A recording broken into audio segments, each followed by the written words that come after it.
દેશની અત્યારે પરિસ્થિતિ એવી છે કે કોઈ પણ પક્ષને મત આપવો હોય તો આપણને વિચાર થઈ પડે કે કોંગ્રેસને આપવો કે ભાજપને આપવો કે આ કોઈ પણ બીજી પાર્ટીને આપવો.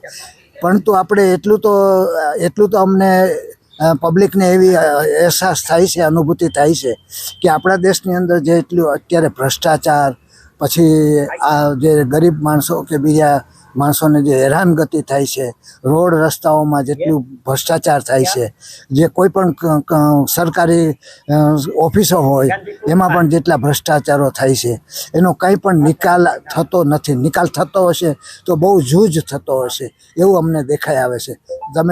એટલે આપણને એવું થાય છે કે ખરેખર સરકારે એવું જ જજમેન્ટ લેવું જોઈએ કે જેથી કરીને બીજા લોકો એના ઉપરથી દાખલો લઈ અને બીજા એવો કૃત્ય ન કરે, એવું બોધ મળે એવી સજા દરેકને થવી જોઈએ. એવી સજા થવી જોઈએ અને પેપરમાં પણ છપાવી જોઈએ, જેથી કરીને કોઈ એવું કાર્ય કરતાં પહેલાં અચકાય અને 100 વખત વિચાર કરે.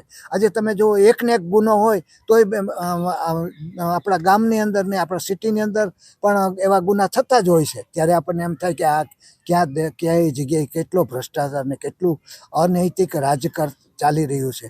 માટે અત્યારે તો સૌથી પહેલાં આ એક મોટું કાર્ય કરવાની જરૂર છે.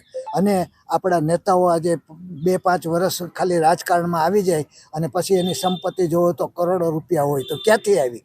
એ પોતે જ ભ્રષ્ટાચારી છે તો પબ્લિકને ક્યાંથી એ ભ્રષ્ટાચારમાંથી મુક્ત કરશે? માટે એ પણ એક સમજવાની જરૂર છે. માટે દેશનું સારું કાર્ય કરવા માટે આપણે કાયદા થોડા કડક બનાવી એનો નિર્ણય સખત આપી અને પબ્લિકમાં જાહેર કરવો જોઈએ.